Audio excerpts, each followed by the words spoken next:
Hi ಸ್ನೇಹಿತರೆ, ಶುಭೋದಯ ಎಲ್ಲರಿಗೂ. ನಾನು ಕಾವ್ಯತೋಟ ಹಳದಂಗಡಿ ನನ್ನ ಚಾನಲ್. ದಯವಿಟ್ಟು ನೋಡಿ, ಲೈಕ್ ಮಾಡಿ, ಇಷ್ಟ ಆದರೆ ಸಬ್ಸ್ಕ್ರೈಬ್ ಮಾಡಿ ಪ್ಲೀಸ್. ಈಗ ನಾನೊಂದು ಕವನ ವಾಚನ ಮಾಡಲಿದ್ದೇನೆ.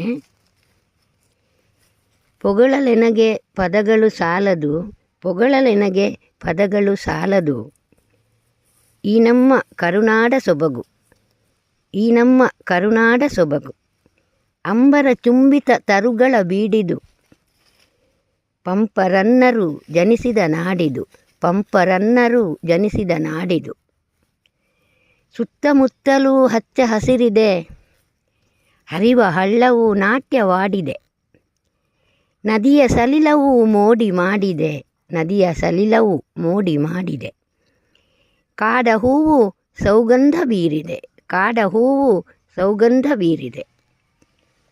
ತೆಂಗು ಕಂಗುಗಳು ಚಾಮರ ಬೀಸಿವೆ, ಪೊದರು ಪೊದರಲ್ಲಿ ಮೊಲಗಳಾಡುತ್ತಿವೆ.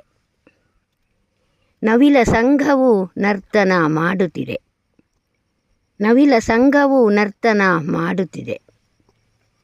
ಮತ್ಸ್ಯ ಸಂಕುಲ ಕುಣಿದಾಡುತ್ತಿದೆ, ಮತ್ಸ್ಯ ಸಂಕುಲ ಕುಣಿದಾಡುತ್ತಿದೆ. ಈ ನಮ್ಮ ಸಂಸ್ಕಾರ ಸಂಸ್ಕೃತಿಯ ತವರು, ಈ ನಮ್ಮ ಸಂಸ್ಕಾರ ಸಂಸ್ಕೃತಿಯ ತವರು. ಬಾಯಾರಿದವರಿಗೆ ಸಿಹಿ ನೀರು ನೀಡುವರು, ಬಾಯಾರಿದವರಿಗೆ ಸಿಹಿ ನೀರು ನೀಡುವರು. ಕಂಬನಿಗೆ ಕರಗುವರು ನಮ್ಮೂರ ಜನರು, ಕಂಬನಿಗೆ ಕರಗುವರು ನಮ್ಮೂರ ಜನರು. ತಾವುಣ್ಣದಿದ್ದರೂ ಹಸಿದವರಿಗೆ ನೀಡುವರು, ತಾವುಣ್ಣದಿದ್ದರೂ ಹಸಿದವರಿಗೆ ನೀಡುವರು.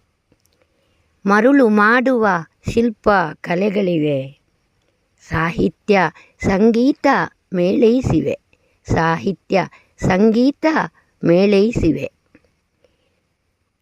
ಮಾವು ಚಿಗುರಿದೆ ಕೋಕಿಲವು ಹಾಡಿದೆ, ಮಾವು ಚಿಗುರಿದೆ ಕೋಕಿಲವು ಹಾಡಿದೆ. ತಪ್ಪುಗಳ ಮನ್ನಿಸಿ ಭುವಿ ನಮ್ಮ ಹರಸಿದೆ, ತಪ್ಪುಗಳ ಮನ್ನಿಸಿ ಭುವಿ ನಮ್ಮ ಹರಸಿದೆ. ಪೊಗಳಲೆನಗೆ ಪದಗಳೇ ಸಾಲದು, ಈ ನಮ್ಮ ಕರುನಾಡ ಸೊಬಗು. ನಮಸ್ತೆ.